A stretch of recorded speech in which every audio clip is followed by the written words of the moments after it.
A single dad billionaire is at the park having fun with his little girl when she shouts, "Hey dad, look at this girl.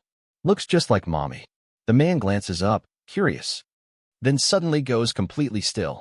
He's taken aback by what he sees. Before we dive in, let us know in the. We'd love to hear where you're tuning in from, so drop a comment. And if you enjoy the video, give it a thumbs up to support the channel. Now, just sit back, relax, and enjoy. The park was surprisingly quiet for a Saturday, and that was just perfect for Grayson. The billionaire was lounging on a cozy bench, enjoying the shade of an old maple tree. His blazer was folded neatly beside him, and his sleeves were rolled up. With his sleeves rolled up past his elbows, he watched as his daughter Leia darted between the jungle gym and the slide with the wild energy of a kid who just found freedom after a week of sticking to routines. She followed like she really meant it, limbs flailing, curls bouncing. He sipped lukewarm coffee from a paper cup, just watching her with that quiet look. It was a kind of pride he never really figured out how to express. He didn't often get the chance to. This weekend was usually filled with board meetings, video calls, and all that. There was this quiet guilt about juggling power and parenting. But he had made sure to clear his calendar this time. No help, no distractions, no drivers, just Leia and a peanut butter sandwich packed up too. There was a lot of jelly that had already dripped onto her dress. "Hey Dad," she called out, not looking at him as she skipped toward the swings. "Hey, check out that girl. Just like mommy." Grayson's coffee stopped in midair as he turned his. My head slowly turned, instinctively scanning the park, and I noticed a handful of families around. There's a toddler pulling on a dog leash. And they're all over the grass, just having a good time. Teenagers were just scrolling through their phones when he spotted her on the far swing, giving it a push. A woman in a fraying denim jacket sat gently beside a little girl with tight, springy curls that shimmered copper. She laughed under the sun, bright and full of joy, completely unbothered, and tossed her head back with glee. Grayson didn't budge, just like Emily used to when something really made her happy. Couldn't the girl have been about Leia's age? Same build, same wild hair. Even her smile felt like something he knew, not just something that looked alike. He stood there, not fully aware of it all. He had done it and walked across the grass to where Leia was hovering nearby. She was watching the girl as if she had spotted something interesting. A long-lost friend, Grayson, hesitated, but Leia, ever impatient, just walked on. "Hey there," she called out to the girl on the swing. "Want to play?" The girl barely waited a moment. "Sure, I'm Maya." They took off before anyone could say anything. Let's add more about the woman who had been pushing the swing, Maya's guardian, it seems. She stepped forward, brushed the grass off her jeans, and gave Grayson a cautious smile. "Looks like we've been replaced." Grayson attempted to smile back, but it ended up looking a bit off. "It feels like that sometimes, doesn't it?" "Clara," she said, extending a hand. Her nails were short, paint chipped, and there was a faint streak of marker ink on her forearm, and Grayson, she didn't flinch at the sight. Most people did it as a novelty. "And Clara said your daughter is adorable. I'm watching these two girls climb a rope ladder like little mountaineers, and Maya is usually ahead of the other kids. In the dust. Leia's got the metabolism of a hummingbird. I have no idea where she gets all that energy." Clara laughed. It was easy and unfiltered. "I feel the same way. I teach too. My kid's in kindergarten, and I swear she burns more calories before breakfast than I do all day. It's wild trying to keep up with Maya." He nodded politely, a bit distracted, but he just couldn't help stealing glances at Maya every chance he got. She turned her head, scrunched her nose, or kicked up her heels. Something inside him twisted. It wasn't déjà vu. It was something else. She noticed his silence and tilted her head. "You okay?" He blinked and replied, "Yeah, sorry, just..." "It makes me think of someone." There was this pause, not awkward, just curious. Clara didn't. Eventually, the girls wore themselves out and flopped down on the grass, giggling as they shared a bag of fruit. Grayson and Clara were just hanging out in the gentle calm of the early afternoon. Not saying much, simply watching as he walked away. After mentioning a nap that Leia wouldn't really take, she thanked Clara for letting Ma share her snacks and gave a little wave. He shrugged off the thanks, thinking kids are way better at making friends than adults. Grayson didn't disagree as he drove home. That night, the house was so quiet once Leia fell asleep, all curled up in the usual tornado of blankets, with one arm draped over her stuffed penguin. Grayson sat At the edge of his bed, there was an old shoebox sitting open next to him. Inside, he found photos and letters. He pulled out a photo of Emily holding Leia, bits of paper that seemed to cling to her more than memory ever could. After giving birth, Emily looked both exhausted and radiant, filled with a feeling he hadn't seen before. So, even when I looked at the photo, something just felt off about Leia. She was swaddled so tightly that her face barely showed. There were so few photos from those early hours, but he remembered Emily's delivery in bits and pieces, with flashing lights and barking orders from nurses who seemed like they were just out of school. The waiting room was filled with panic as the ceiling light flickered, and a few hours later, the news came that she was. After that, he never questioned anything when the hospital handed him a baby. This baby, all wrapped up in pink, is just so quiet and real. Maya stood up and grabbed Hila's baby book from the top shelf of the closet, flipping through its thick pages. Footprints, first bath, first smile, and then the early photos. There weren't many. There were 2 in the hospital, and then one at home a week later. He spent a long time studying them, scanning every detail, the shape of. People say Leia looks just like him now, with the nose and the way the ears are set, but back then, he couldn't recall ever thinking she resembled Emily, but he had been in shock and grief. Everything felt blurred. But there was still something nagging at him, a quiet voice that. It had been 5 years since they last spoke. He closed the book slowly, leaving the box on the bed, and he sat in the dark, one hand over his mouth, trying to name the feeling that was starting to creep in, but he just couldn't believe it yet. Grayson, I really didn't plan on heading back to the park so soon after that night with the baby books all laid out on my lap and with a box of memories next to him. He reminded himself that he was just overthinking his grief. It was like memory had its own favorites, playing tricks on me. But by the next morning, that uneasy feeling had really settled in. Something just didn't feel right. Make sure to sit up straight, because when Leia asked if they could head to the park again, just in case, it was a good idea. Mia's there, and he didn't hesitate. They arrived just after lunch, and the sun was shining. It was softer this time, the breeze cooler. Grayson kept his eyes on Hila as she ran over to the monkey bars, feeling a bit silly for looking around like he was on high alert. But then I spotted Clara sitting on a splintered bench, a paperback resting in her lap, while Maya was already sprinting toward her, not too far from Leia. Like no time had passed, the girls collided in a joyful tangle of limbs and laughter. Maya grabbed Hila's hand and she pulled her toward the slide, just like they had practiced. It felt almost too easy, you know? Grayson strolled over slowly, giving Clara a little nod as he got closer. She looked up and smiled at him. Setting the book aside, she looked more tired up close than he remembered, in a worn-out sort of way. But it's that deep tiredness that settles behind the eyes after years of effort to make things happen without. She said, "You've helped me a lot this week. You're not stalking me, are you, Grayson?" Let out a quiet chuckle. "I haven't graduated to stalking yet, just a determined dad just trying to keep up with his daughter's requests, huh? That's the real CEO of the household." The household watched as the girls zoomed down the slide and rolled into the grass. She dashed across the grass and headed straight for the swings. "I've missed them," Clara said afterward. A moment where Maya doesn't usually connect with kids easily, but with Leia, it's like they've clicked right away. "We've known each other forever, right?" Grayson nodded. "It's been that. It was pretty similar for us." He made an effort to keep his tone relaxed and laid back, but his mind was elsewhere. "I'm still caught up in how Maya moved and the way she laughed. She was just so different. It's not just that Leia is similar to Emily. She really echoes her in some small, specific ways for everyone to see. Her brilliance and curiosity brought a whole new vibe. And even though he never thought about it before, it was something special. It felt like a tiny splinter under my skin, small, but definitely impossible to ignore." Clara bent down to tie her shoe, and Grayson couldn't help but notice the worn-out saws, the fraying laces, and the patched-up bag she had. When she looked at her phone to check the time, it was the type they hadn't produced in ages. It wasn't about judgment. It was more like observation. She just didn't have much, and that was clear. It was clear, but she didn't act like someone who was looking for pity. She seemed accustomed to getting by. "You live? Is it close by?" he asked, trying not to come off like he was interviewing her about 10. "I'm just a few minutes away walking. I teach kindergarten at Westview Elementary, and it's great. It's not the most glamorous thing, but it covers most of the bills." He saw Maya lending a hand to Leia.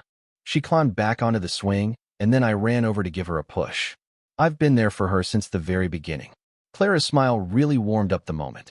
So, Maya is kind of my niece. Being younger and all. She had Maya when she was just 17, and there were some complications during the delivery. Grayson paused, and Clara just shrugged, as if it was no big deal. She had to explain it way too many times. It was tough, and the hospital felt like a madhouse. So, that night, there was this emergency, like a triage overflow situation, you know? It was all a bit chaotic, you know? She ended up giving birth at Eastside General. He stared at her for a moment. Yeah, he said after a pause, I know it. His stomach tightened. It was the same hospital, the same night, and the same chaotic story, but Clara didn't seem to notice his. During her shift, she found herself watching the girls again, absent-mindedly twisting her hair into a messy style. Not Maya was in the NICU for a few days, but she made it through, and I took her home? It was never really a question for me. I was 23. Just getting by, but I just couldn't leave her in the system. There was no pride in her voice, just facts.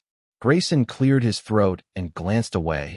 The sight of Emily, pale and motionless in that sterile delivery room, struck him hard. It had been a while since he really thought about that day in such detail. He remembered there had been a fire alarm at one point while he was in the hallway. He paced as the lights flashed red, and the nurses guided him to another floor. He didn't ask questions. He didn't think. When they handed him a swaddled baby, he was too broken to ask anything, just too eager to hold on to what he had. With what little he had left, he pushed himself to ask, "Do you have any photos from the?" So, at the hospital, Clara shot him this curious look. It wasn't a lot, just a few. They didn't let me in, you know? I'll be back right after the delivery. Honestly, I was a bit of a mess since my sister had just. I was in shock when she died. I think the nurse snapped a picture of Maya in the bassinet. I'm just curious why Grayson shook his head. Leia was born there too, on the same day. Actually, Clara turned fully toward him. You're kidding. No, they sat in the. Let's take a moment to think about the weight of that revelation while we look back at Maya and Leia, who were spinning each other on the swings. Circles spinning, laughter filling the air. Arms all mixed up as if they couldn't tell where one person ended and the other started. Clara broke the silence. Well, that clears things up. It must have been fate.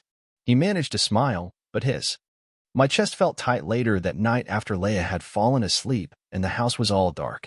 Once more, Grayson found himself at the kitchen counter. Phone in one hand and a bottle of whiskey in the other. He hadn't touched the drink yet, but he wanted to feel its weight nearby. He called his lawyer and said, "Do a background check. Her name is Clara Bennett, and she teaches kindergarten. She lives near West. Hey, at View Elementary, I really don't want to hurt her. I just need to know everything about the situation." The report came in the next afternoon, and it showed that Clara's record was spotless. No debts, nothing at all. There are lawsuits involving just a decade of tax returns that hardly reached middle-class levels, and one important point is Maya Bennett, born at Eastside General. My mother, Lucy Bennett, was just 17 when she passed away. He read the line 3 times. Childbirth custody transferred to next of kin Clara Bennett. Well, it kind of fit, you know. It made sense in a way, but it just didn't feel right. He remembered As the nurse handed the baby to him, he couldn't help but think about how much she resembled Emily. Even all bundled up in the hospital blanket. Lynn and Leia didn't look like that back then. Not in the photo from the baby book. Just a few. He had this idea from those early days. But it just didn't match the image in his head, so he buried it. He had brushed it off as just the haze of grief, but now he wasn't so sure. He turned off There was a lamp in the hallway, and I sat on the edge of the couch. The house was quiet, except for the ticking of the old clock nearby. Something had gone wrong that day, and if he was right, it had changed everything. Grayson had been staring at the same sentence in the report for 10 minutes, not really reading anymore. The longer he sat with it, the less sense it made. Everything about Clara just lined up. You know, I wasn't hiding anything. I'm just not the kind of person to fake paperwork or play around with the system.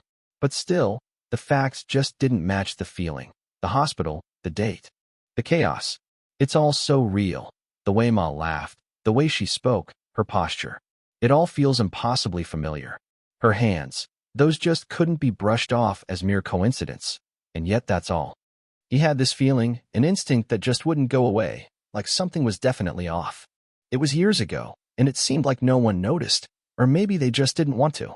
So, he decided to take a morning off and drive over to East Side General, the building. He seemed older than he recalled, with the brick facade showing some chips here and there and a crooked sign hanging askew. The waiting area felt like it hadn't been updated in ages, with parents and their strollers filling the space.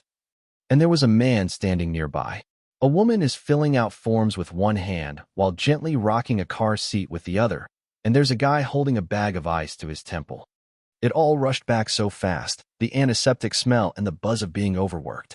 Amid the quiet chaos at the records desk, he offered a polite smile to the woman, hunched behind the computer. Her badge flipped backward and her keyboard missing the F key. She looked like sheet. She had been there for so long that nothing seemed to surprise her anymore. I was hoping to check out the birth records from 5 years ago, he said, lowering his voice to sound all official, specifically October 22nd. The woman. I didn't look up. Only authorized personnel or immediate family can request those. Well, I'm immediate family, so. The father's name of the child, Leah Hale. She typed slowly, one finger at a time, and frowned at the screen because the records from that week are incomplete. The system upgrade corrupted everything. A bunch of files from last year, and it still hasn't recovered everything. He leaned in, trying to read the screen upside down, anything at all notes, nurses assigned that day. She glanced at him, her expression turning suspicious as she reviewed the delivery logs. And not really feeling it, I wondered why he was suddenly interested. He pulled out a card and slid it across the table. Hey, I just want to clear things up. I'm not trying to stir anything up. I just need some clarity about my wife. She passed away during childbirth. It was chaotic, with alarms going off and a lot of confusion. I didn't question things when I probably should have. The woman just stared at the card then. She looked back at him and suddenly recognized the name, Grayson Hale. Seemed like he was rich, maybe even powerful. She definitely didn't want to be caught helping out off the books. I'll tell you what I can, she said finally, her voice trailing off. That day was pretty chaotic. Half the wing was under renovation, a water pipe burst, and then the fire alarm went off. I tripped the system, and the staff from 2 different departments got rerouted. Maternity was packed, and they were holding things up. There were newborns in the nurses' lounge since the nursery overflowed. It was quite a mess. She leaned on the counter and wondered, were babies ever mislabeled? She hesitated, not officially. So there were some mix-ups, but they were just temporary and nothing's been confirmed. Just keep an eye out for anything that comes up. It probably would have been buried. No hospital wants to deal with that kind of lawsuit, right? I printed out a sheet of emergency staffing logs, but it only has partial names, initials, and some scattered notes. It's just not enough to go on. He left feeling heavier than when he'd arrived that weekend. Clara invited him to build anything. Leah and I went to a birthday party for one of Mia's classmates, but Grayson was hesitant to go. He came up with an excuse about work, but Leah's face lit up, and she pleaded with him. He just couldn't bring himself to let her down, so off they went. It took place in the backyard of a quirky, lopsided house featuring a plastic bouncy castle and a fold-out table that was all set up. There were superhero-themed paper plates, a ton of balloons, at least 3 screaming toddlers, and someone had made. Clara was easy to spot with the glitter slime already coating the grass. Stood at the drink table wearing a crooked party hat, holding a tray of cupcakes that seemed like they'd been frosted in A. As he walked up, she said, I didn't take you for the party type. I'm still not, but it seems like I've been overruled.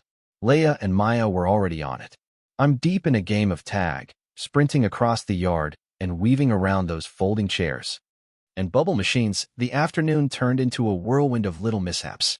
Grayson was. I got roped into a 3-legged race with a 7-year-old who just didn't get the whole pacing thing, and, of course, Clara's cake ended up collapsing. So, there we were in the center, and out of nowhere, someone bumped the table. Leah ended up gluing a handful of craft feathers to a poodle that had just wandered by. At one point, things got a bit too close to the art station, and a water balloon fight broke out. By the grill, Grayson got hit right in the chest, soaking his shirt. He actually laughed this time, and Clara passed him a towel, mumbling something about hazard pay for parents. It was quite the moment. It was messy and loud, totally exhausting, but honestly, it was the most normal fun he'd had in years. Later, as things started to calm down and as the kids started to crash from all that sugar. Grayson ended up sitting next to Clara on a bench by the garden, watched Maya and Leia huddle over a drawing on the patio table, their heads bent together, whispering secrets. He's a special kid, he said. Clara smiled, feeling proud but also a bit cautious. She's so smart, it's almost like she talks like a little adult sometimes, I swear. An old woman who's been through a lot. Grayson hesitated. Do you ever think about where she? She looked at him and asked, What do you mean? He replied, I mean the traits she has. Do you notice your sister's mannerisms and quirks? Clara's smile just faded. Sometimes. I'm not sure why Lucy didn't get to spend much time with her. Just a few hours, maybe. I've always figured it was just Maya being Maya. He watched her closely.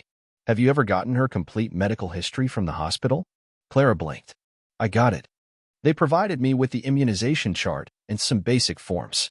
I'm curious about why Grayson chose his words the way he did. Maya has some traits that don't quite match up with the genetic ones. You know, it's interesting how that works. Rare. Clara's shoulders stiffened. Are you saying something's wrong with? No, not at all. I just noticed her. My wife has this cool thing called heterochromia, where her eyes have different colors. It's pretty unique. She narrowed her gaze. A lot of people have it, sure, but it's genetic and extremely rare. Leia doesn't have it. There was a long pause, and Clara stood there, implying something. There's something that's bothering me, but I can't quite put my finger on it. I'm just curious and asking questions about it. I just want to say, I don't think you did anything wrong. It seems like something happened at the hospital, and you weren't involved. I know. She just shook her head. Maya is my daughter. I raised her, and I've always been there for her. Every single day, don't you dare turn that into just paperwork and theories. I'm not. I'm thinking you should leave. The silence between them was really intense at the party. Grayson turned and called out, while everyone around them just kept going, totally unaware. Leia didn't want to go, but he didn't say much on the ride home. She was feeling a bit confused. It was pretty quiet when they walked in, and she headed straight to her room about an hour later.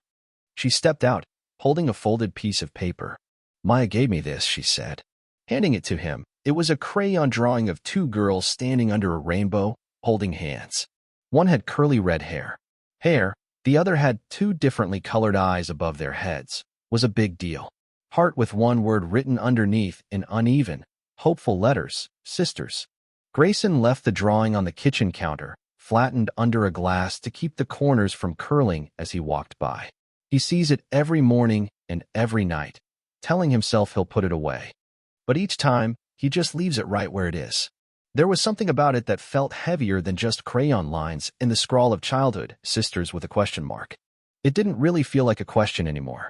A week went by without a word from Clara. No, we had some random run-ins at the park, but no birthday parties or texts. Leia kept asking when it would happen. They were about to see Maya again, and her voice was getting more frustrated with each passing moment. Did I do something wrong? She asked. One evening, while she was lining up her animal figurines across the rug, Grayson crouched beside her and said, No, it wasn't her. He explained that Maya was just busy, which was only half the truth he didn't share. He couldn't tell if Clara was avoiding him or if life just got in the way. Maybe it was a bit of both. She was pretty clear that she didn't like his questions, and he hasn't brought it up since. Still, the silence feels a bit loaded. He took some time to think, to plan, and to act on that gray Wednesday morning. Rosa, the housekeeper, called out to him from the guest room closet, where she was busy organizing those boxes they never got around to unpacking after moving. One of them had Emily Hospital scribbled on it in his own messy handwriting, probably. In those early, hazy days.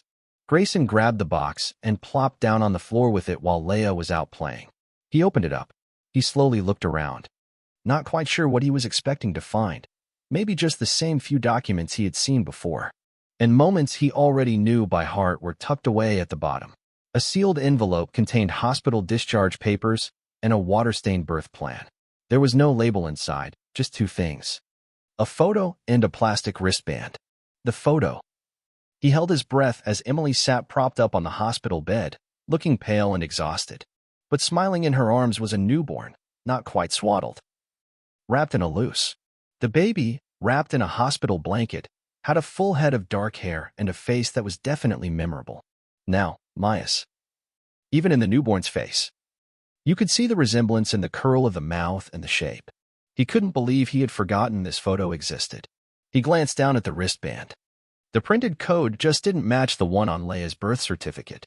He checked it once, then twice, and even 3 more times, still no match.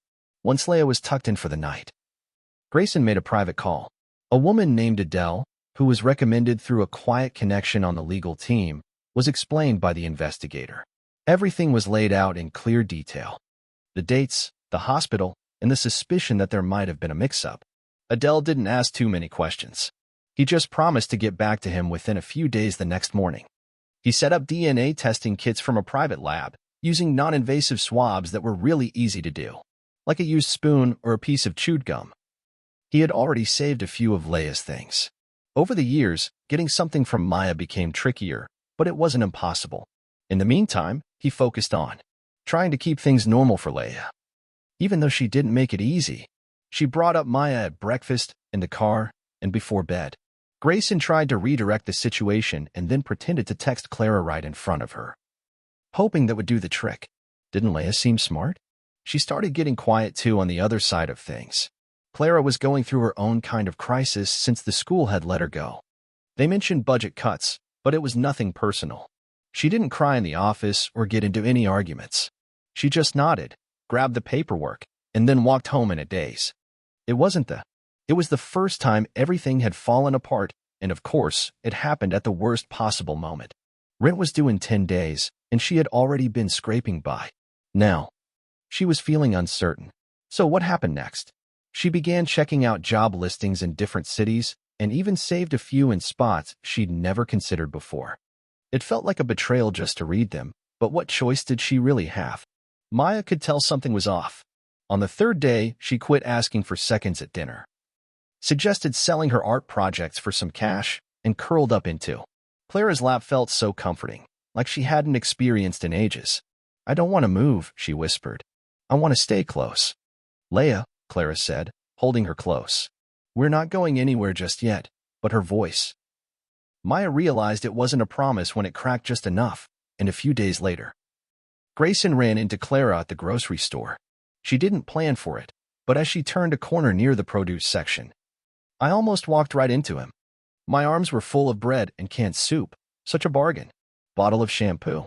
He offered to help, but she brushed past him and dropped the items into her basket. "Clara," he said. She kept walking, and he caught up with her near the dairy aisle. "I didn't come here to fight," he said. She stopped but didn't look at him. "I never meant to hurt you." "Well, you." Grayson looked down at the floor and then back at her. "I can't let it go that." It was a day at the hospital with the wristband, the records, and that sweet photo of Emily holding Maya. It doesn't seem like just a coincidence, does it? She exhaled slowly. "What do you think? I took your daughter, but honestly, I don't think either of us got the whole story." They were just standing there. In the quiet, a kid cried out from the cereal aisle, and Clara finally glanced up at. "Hey, I'm really trying to hold things together for Maya. I just lost my job, and I'm feeling a bit lost. It's time to dig into the past. She deserves the truth, and so does Leia," just like Clara's voice. "I'm broke, and I'm wondering what happens if I'm right. What does that mean for me? Maya is my whole life. I was there for her through every fever, every nightmare, and every scraped knee. I raised her. It doesn't just disappear. I'm not looking to wipe anything out." Her jaw tightened. "You're not the one with something to lose." He didn't argue. He just stepped closer and said, "You're not alone. Whatever happens, we'll figure it out together." That really resonated with her, and she nodded just once, barely. Then she walked away before her voice could crack again. The next day, Adele called. Her voice was clear and professional. "There's something," she said, "according to." So, there was this retired nurse who was on duty that night when 2 babies in the NICU ended up being temporarily unlabeled because of a fire alarm. A faulty sensor set off a complete evacuation of the maternity wing, and staff were shuffled around, which made things a bit chaotic. So, there's no official record of the mix-up. But she recalls some confusion, and she mentioned there were. Grayson stood in his office, staring blankly at his phone, while whispers about a mistake floated around afterward. It seemed like no one wanted to address it. Pressed to his ear, "So it's not just possible, it's likely that same." In the afternoon, the DNA results arrived. He opened the envelope slowly. feeling a bit anxious about what he might find inside. What was inside, even though he already knew? Maya Hale. He read it twice, then a third time. 99.97% probability of biological paternity. Time passed, and yet the only word that popped into his mind was her name. He stared at the paper in his hand for a long time, and not a single part of him had. I thought I'd get a different answer. But seeing the truth laid out so clearly made it tough to pretend this wasn't really happening, Maya. It wasn't just metaphorical. It was more than spirit or an uncanny resemblance. His daughter truly embodied him. Born to Emily that day amidst the chaos of East Side General and then sent home. If Maya was his, then Leia? Sweet and stubborn, definitely wasn't. Not biologically, but he had fed her, rocked her through colic, and read her books until he could recite them by heart. He chose her every single day. And that just couldn't be. He carefully folded the paper after checking the swab and lab report, then set it down. The counter next to the photo of Emily with a newborn that wasn't Leia had been on his mind all night. It was all about what this meant, what he might say, and how he would explain it. There just wasn't a version of the conversation that felt right. There's really no way to soften what this would mean for Clara, but she deserved the truth, and honestly, so did everyone else. The girls, he texted her early the next morning, asking if they could meet just the two of them. She didn't respond immediately, but 3 hours later, she got back to me with a time and. Let's meet at a quiet coffee shop near the library. It's the perfect kind of spot. She was already there when he arrived, sitting at a table nearby, where people came to be left alone and not make a scene. She sat by the window, her fingers wrapped around a chipped mug of tea. She looked tired. Her hair was pulled back, no makeup on, and the strap of her bag was fraying at the edge. He couldn't help but wonder if she'd slept at all since they last met. He sat down across from her and didn't even touch the coffee he'd brought along. I got the test results, he said. She didn't react, and he just said, "It's Maya. She's mine." Clara blinked a couple of times, then let out a quick, disbelieving laugh that didn't find it amusing at all. "It's not a joke." She shook her head as if he couldn't possibly knock the words out of her ears, right? He reached into his coat pocket and slid the photo across the table, followed by the wristband, then he didn't say anything else. He just let them sit there between them like stones. In the middle of a frozen pond, Clara just stared at them, completely still. She reached down and picked up the photo. She stared at it for a while, and I could see her expression shifting slowly. She felt these tiny shifts, moving from doubt to recognition. And then something much heavier. She touched the edge of the wristband, and her hand trembled slightly. This doesn't make sense. I remember being there. I saw her in the nursery, and I held her. They handed her to me. Papers mentioned she was Lucy's, but I didn't ask any questions. I just never thought about it. To question, I didn't either.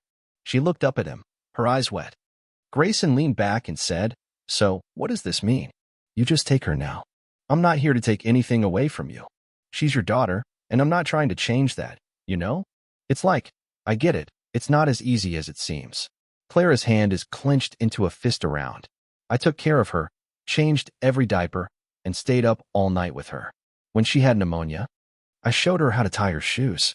I'm the one who makes. She packs her lunches and braids her hair for school, and she always saves the best parts of my dinner because she asks for just those. One bite, and she's mine. I'm not denying that. You can't just show up after 5 years. Later, with some cash and a lab test, it's like that stuff matters more than Grayson's voice. I was calm, just a bit quiet. I'm not putting on an act. I'm being honest with you. It really matters, you know? She deserves to know where she came from, and so does Leia. Clara swiped at. She was frustrated with herself for crying. "So what do you want to do? Switch them back? Trade? Of course not. So what? I don't know yet. I'm not asking you to give it to me. I'm reaching out to ask for your help in figuring out how we can make this right together." Clara looked at the report once more, and when she finally spoke, her voice trembled.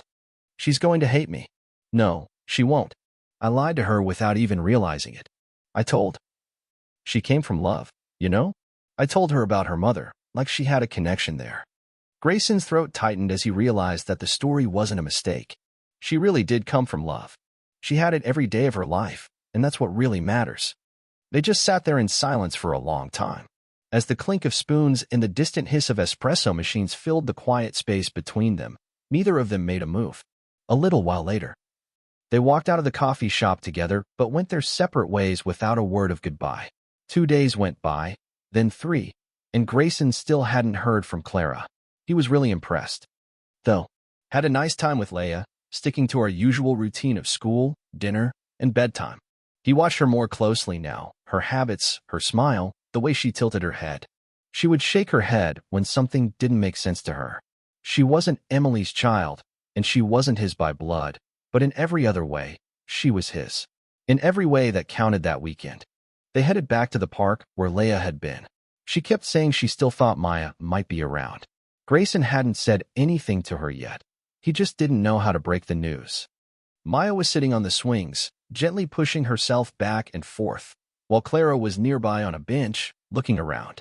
Just a week ago, the girls spotted each other at the same time and dashed to meet in the middle.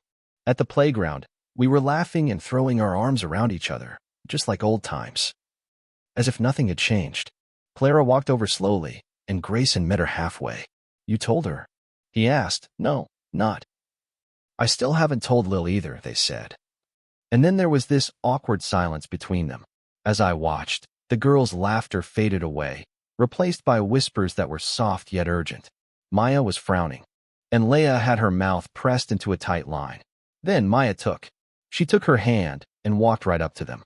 "Are we not best friends anymore, Leia?" she asked, her voice trembling.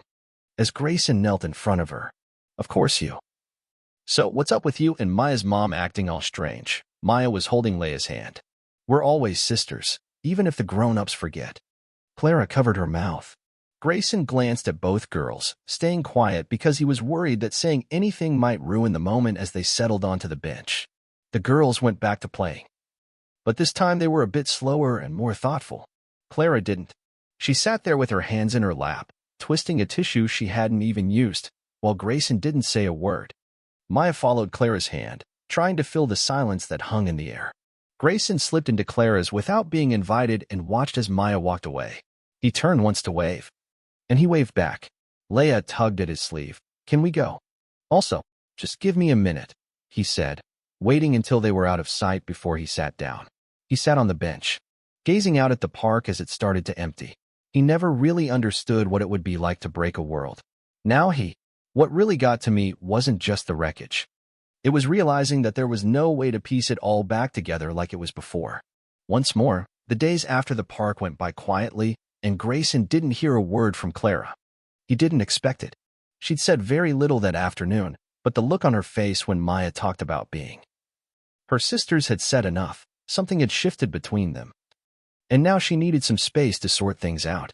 Even with everything still in place, he couldn't just leave it alone. He began sending out emails, but he wasn't being pushy about it. Just looking for some small updates or notes about Leia that Maya might be interested in. He included photos of the drawings Leia made and the little stories she dictated. At bedtime, he would sometimes write long letters about what he was feeling and the weight of everything they now knew. Sometimes, it's just a quick thought about you both. Clara didn't respond, he mentioned. He gave her time, but as the days turned into weeks, that patience began to feel like something weightier. Leia would ask about Maya every couple of days. She tried to play it cool. But the way she paused before mentioning her name really gave her away. Grayson responded softly, saying that Maya and Clara, they were just busy. But he noticed the questions piling up in her mind. She wasn't the type to let things slip away. At work, he lost his focus. Footing meetings started to blur together, and he began missing calls and arriving late to them. Board reviews, forgetting people's names. His assistant brought him a coffee one morning and said, "So, is this about a woman or a hostile takeover?" He didn't say anything, and she got the message he was trying to send. He spent more time in his office with the door closed. Files piled up around him, when suddenly his phone rang. The company didn't really suffer. He had good people in place, but everyone was just left hanging. It seemed like nobody was asking over there while Clara was really struggling. She had so many questions. Maya had spent so much of her life holding everything together that now she was at a loss for what to do. Everything was falling apart. And she kept telling herself that the best thing to do was to protect Maya. But what did protection really mean when? The truth ended up being bigger than both of them. Eventually, she set up an appointment with a child psychologist, and the woman was calm. Clara was the kind of person who listened more than she spoke, always thoughtful and wise beyond her years.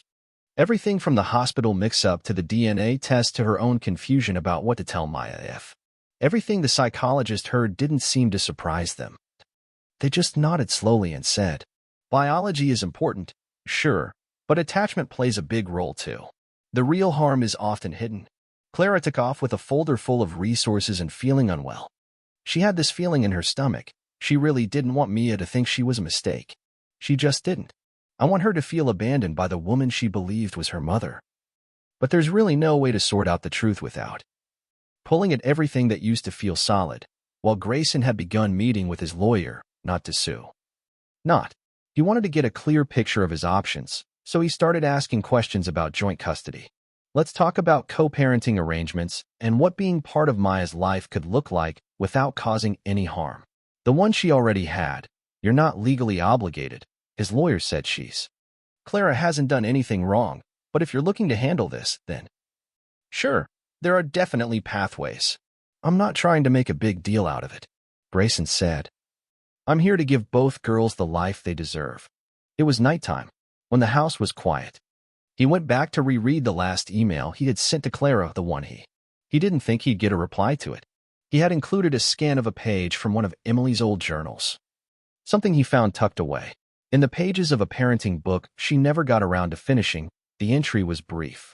Emily wrote, "If we have a girl, I hope she's wild and sharp and full of fire. I want her to question everything. I want her to laugh like it's a rebellion. I want her to scare the boys in high school and break all the rules I followed." He didn't really understand why he shared that page with Clara at first, but later on, he pictured her reading it and realizing Maya had changed in every line. Leia, meanwhile, it started with little things, less talking at dinner and more time spent in her room. Still smiled, still laughed at cartoons, and chased the dog down the hall, but it felt thinner. Like the part of her that thought her world was solid, but it began to change one evening when he tucked her in. She looked up at him, and he asked, "Was I ever in Mommy's tummy?" And then he froze. She said it like she'd been thinking about it for a while. He sat on the edge of her bed, gently smoothing the blanket over her legs as he practiced. "That's a big question. I just feel like I don't look like her, but Maya does, and I've been feeling pretty down lately." Grayson didn't really give me a straight answer. He didn't say yes or no. He just kind of left it hanging. I took her hand and said, "You're always my heart, no matter what. Nothing changes." She nodded slowly, then turned onto her side. He stayed there for a while, watching her breathe. I find myself trying to picture what it must have been like to be 5, feeling the ground shift beneath you without a clue. So, that night, Clara opened her laptop, and she realized she hadn't really read most of Grayson's stuff. She had opened messages, glanced at them, and closed them again, but this one was different. She kept it at the top of her inbox marked as unread, but now she finally opened it and read it. She read the last line of her journal page again, pressing her palm to it. Her mouth moved, and she finally said, "Let's talk, all 4 of us." They met on. It was a Saturday afternoon at this cozy little cafe, nestled behind a line of bookstores and a laundromat. It had a charming small patio and so much more to offer. There's a fenced-in kids' play area with rubber flooring and plastic climbing blocks. Clara picked it for the Maya arrived early in a neutral spot, ready to tackle the built-in distractions around her. She held onto her hand, her eyes flicking toward the empty play area with a mix of caution and hope. Grayson arrived 5 minutes later, with Leia next to him in a sundress and sandals. On the other hand, holding a small drawing rolled up tight. She spotted Maya right away, and her face lit up. But she hesitated. When she spotted Clara, they all gathered around a table close to the edge of the patio, enjoying the fresh air. It was a cool, overcast day, and the soft hum of the nearby espresso machine broke the long silence that followed their conversation. It was an awkward moment with greetings all around, and nobody seemed to touch their drinks. Grayson glanced over at Clara, waiting for something to happen. She gave a small nod and turned toward the girls. "Hey," she said gently. Leia wanted to chat with both of you about something important." She glanced between the adults while Maya settled back in her seat, with his lips pressed together. Grayson reached into his bag and pulled out a picture book he had brought from home. It was one of Emily's favorites. It's about a baby bear who gets lost in a snowstorm and eventually finds his way back home to his family. He didn't mention, "Can I read this to you first?" He asked the girls, and they nodded. He kept his voice steady as he read, letting the story unfold. Clara stepped in for the last few pages, her voice warm and steady as she narrated the part about the bear. He finally finds his spot between the two families, one he was born into and the other that raised him. They closed the book and Clara leaned forward, hands folded in front of her. That story is kind of so like. Our mom's brow was all furrowed, and Grayson just smiled and said, "We're bears." Not exactly, but you get what I mean. The bear had two families, one that raised him and helped him grow up, and another he only discovered later. Both families had girls in them. Clara nodded slowly and said, "Well, something similar happened to us when you two were born. There was a huge mix-up at the hospital. Maya, you were born to Grayson's wife, Emily, and Leah were born to my sister, Lucy." The girls sat perfectly still, but the hospital made a mistake. Grayson continued, "They gave me Leah and they told Clara Maya, but none of us had any idea until then." Maya's mouth opened a bit as she glanced at Grayson and then turned back to Clara. "So, I came from your wife's belly," and Grayson nodded yes, "and I came from your aunt's." Leah glanced at Clara and then back at her dad. Clara reached out slowly and she placed a hand over Moss and said, "Yes, sweetheart," as the air felt heavy with Maya's confusion. Her face crumpled just a bit. "But can I still call you Mom?" Clara didn't hesitate. Maya always launched herself into Clara's arms, her shoulders shaking as she held on tight. Clara kissed the top of her head, and murmured softly words only Maya could hear. Leah turned to Grayson, her lip trembling. "Are you still?" My daddy Grayson didn't say anything. He just pulled her into his lap and held her close, brushing her hair back gently. "I was the moment I saw you," he said. Leah just stayed there, quiet against his chest, until the tension faded away. After a bit, the girls gently slid off their parents' laps and made their way over to the play area. With their voices low and heads close together, they moved at a slower pace than usual, carefully. But there was no anger or fear, just the start of something new forming between them. Grayson and Clara sat in. Silence filled the air as I stared at the coffee on the table, now long gone cold. "I didn't know love. Could it really be this complicated?" he said finally. Clara let out a tired laugh. "Or this big." They hung around for another hour as the girls dashed between the climbing structures, now buzzing with whispered questions and the occasional squeal of laughter. They took breaks just to come back for sips of juice or to show off trying a handstand or doing a cartwheel that ended up halfway on the mulch. They were all covered in grass stains and mud. But Clara noticed they didn't seem to mind at all. Grayson started chatting about the logistics, just the little things at first. "So, we're talking about playdates, sleepovers, and then weekends and holidays. It's like a transition plan, right?" Neither of them had ever thought they would need it. They both agreed to take their time and not rush things. It felt overwhelming to take things 1 week at a time. It wasn't easy. Clara was being careful. Protective Grayson, despite all his confidence, still felt the heaviness of every word. But they had this quiet determination, almost like an unspoken agreement, to always keep the girls at the heart of every decision they made. As we were getting ready to leave, Leah asked, "So, do I get double birthdays now?" Maya perked up. "I want 2 dads." Clara raised an eyebrow. Grayson deadpanned, "Let's not escalate." The girls laughed and dashed ahead, holding hands until they split off in different directions. A woman from a nearby table offered to snap a photo of the 4 of them. Grayson hesitated for a moment but then handed over his phone. They were standing in front of the play structure, with Clara on one side and Grayson on the other, while the girls squeezed in between them. The wind suddenly picked up right when the shutter clicked, sending hair flying into faces and toppling a cup of juice everywhere.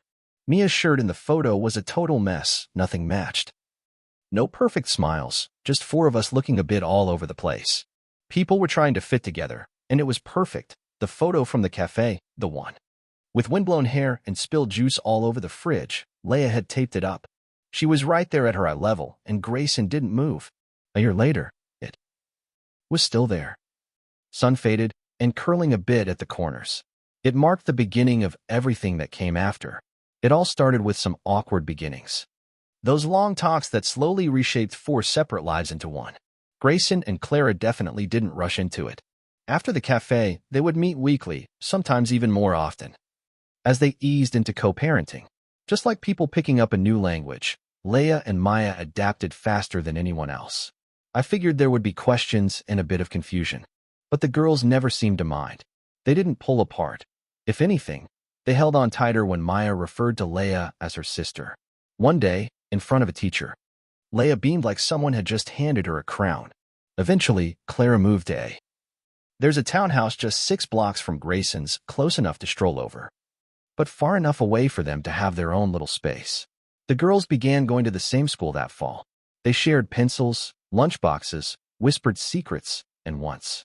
So, I even got a detention for sneaking into the art closet during recess just to rescue some paint. One morning, we had pancakes at Grayson's, and it turned into a weekend tradition with the brushes rotating in and out. Finger painting at Clara's, the next movie night, backyard forts, and glitter-covered chaos. What a fun mix. Clara would usually show up early to pick up Maya, and she'd end up staying for dinner. Meanwhile, Grayson would drop off Leia and end up putting together a bookshelf or fixing Clara's leaky sink while we're doing the shared drop-offs. And those late-night texts about missing lunchboxes, you know? Something shifted. It started small, just a lingering glance across the. In the kitchen, there was this extra beat in our chat, a shared laugh that lingered for just a moment. It was a long night. But eventually, both girls passed out after working on the Midcraft project. Clara stayed behind to help clean the living room rug. They moved around each other easily, not saying much until she offered him a mug of tea, and as their hands brushed in the exchange, the quiet around them seemed to amplify, almost like it was speaking louder than anything else. They had mentioned all week that they didn't kiss that night, but there was something that settled between them, something unspoken that didn't need to be said. A few weeks later, in Grayson's kitchen, things got a bit rushed. I'm baking a cake for Maya's birthday while the girls are already asleep. The counter is dusted with flour, and Clara has icing on her cheek. Grayson reached out to wipe it, and without thinking, she looked up as he leaned in. It wasn't dramatic. It was quiet, certain, and just right after that, things shifted gradually. Grayson began to spend more evenings at Clara's place, and Clara stopped keeping track of the. There was this time when she was at his place, and the holidays just blended together effortlessly. Leia and Maya started to enjoy themselves, talking about the adults as if they were one group. The proposal wasn't exactly eye-catching, Grayson. I'd been mulling it over for weeks, not talking to anyone about it, not even Clara. He collaborated with a jeweler to create 2 necklaces, one designed like a puzzle piece and the other a small heart. It was simple, made for kids. He handed them to the girls first. They were in the living room. The 4 of them cozied up on the couch after dinner. Grayson pulled out the little boxes and handed them to everyone. Maya and Leia, without much fuss, opened them and gasped at the same time. They immediately tried them on, showing each other in excitement. Then Grayson turned to Clara and said, he said, I want to spend forever building this life with you. No contracts, no conditions. Just us, the 4 of us. Clara didn't say anything at first. She just stared at him, her eyes wide. Wide-eyed, Maya shouted, yes, at the girls who were now frozen mid-whisper. Leia jumped off the couch. Wait, does this mean we're real sisters now, Clara? She smiled, tears slipping down her face. You always were there, and the wedding was in the. They kept it small in the backyard, just family and a few close friends and neighbors who were there. The girls walked Clara down the aisle, both dressed in flowers, and it felt like they had become family. They crafted crowns for themselves, with petals already starting to fall out before they even got to the makeshift arch adorned with string lights. There was this cheap white ribbon, and Grayson skipped the tux. Clara didn't have a bouquet either, but when they stood facing each other, they didn't go with the usual vows. Instead, they made promises to Leia and Maya, starting with a commitment to love. You, Grayson said to Maya, his voice catching, from this day until my last not. It's not just about blood. It's about how you're truly mine in every way that matters. Clara crouched down in front of Leia and said, you taught me that motherhood isn't about how it starts. It's about what you. I choose every day, and I will always choose you. The girls each held a hand. In the final I do. They were giggling and whispering behind their hands while the adults kissed, then cheering as if I just caught the ending of my favorite movie. The reception was pretty low-key, just a potluck, a few speakers, and some borrowed stuff. A Bluetooth speaker is playing a playlist that Maya named Family Dance Madness. 4 of them danced barefoot in the grass, their feet getting dirty and hands sticky from lemonade, while neighbors joined in with laughter, floating up into the cozy night air inside the house. Right by the hallway where the girls had put up their artwork with tape. Over the months, there was a new frame drawing. It was the same one that Maya had given to Ela last year. There were 2 girls holding hands under a rainbow, but now it feels like there's a question mark hanging in the air. After sisters were gone, a hand-drawn heart carefully traced in gold took their place. Marker Grayson took a quick glance at it before stepping back outside. He really didn't have to, staring for a while to figure out what it meant. It wasn't about where people came from. It never really was. It was about they picked their family, the one they created together, and the one they'd keep growing day after day. It was a messy, beautiful day, and the story didn't really end. It just kind of settled into something new. There was something better than an ending. No need for bows, no perfect days all lined up like pearls, but there was something with a stronger rhythm, a daily kind of love that's steady and unshaken, made up of early mornings, bedtime stories, mismatched socks, burnt toast, and 4 toothbrushes were lined up on the same sink. And Grayson still had moments when the weight of the past slowly crept in during those early days of grief, bringing with it the guilt of never questioning what he was given. In the ache that followed, he started to realize how much he might have missed, especially when he saw Maya, loud and curious, firing off 5 questions before he could even respond. Breakfast and leaving glitter trails in every room. He didn't see a loss anymore. He saw the miracle of getting a second chance. As Leia got older, she started asking fewer questions about the chances she got, even if she felt she didn't deserve them. She didn't talk about where she came from, not because she didn't care, but because she realized that the answer was now all around her. Grayson always remembered her favorite cereal, just like how Clara would call her my girl, without even thinking about it. Maya brought her into everything: secrets, sleepovers, and those silly songs they made up while walking home from school. Her place wasn't marked in biology, but in every birthday candle she had blown out beside her. My sister and I would spend every sick day curled up under the same blanket, just like Clara did for her. Sometimes she found herself sneaking glances at Grayson when he wasn't paying attention, especially during those quiet laundry days. She danced clumsily in the kitchen, just trying to make the girls laugh. Still, there were moments of doubt, fears that she'd lose. Maya might feel like she's never enough. But every time she reached for her hand or whispered, "Mom," after a long day, it made everything worthwhile. The day those fears faded like fog in the morning light, and Grayson, who had built empires and bought companies and reshaped boardrooms, had never really understood what it meant to truly build something until he built a home with her. And sure, they made mistakes along the way. They had their disagreements, of course.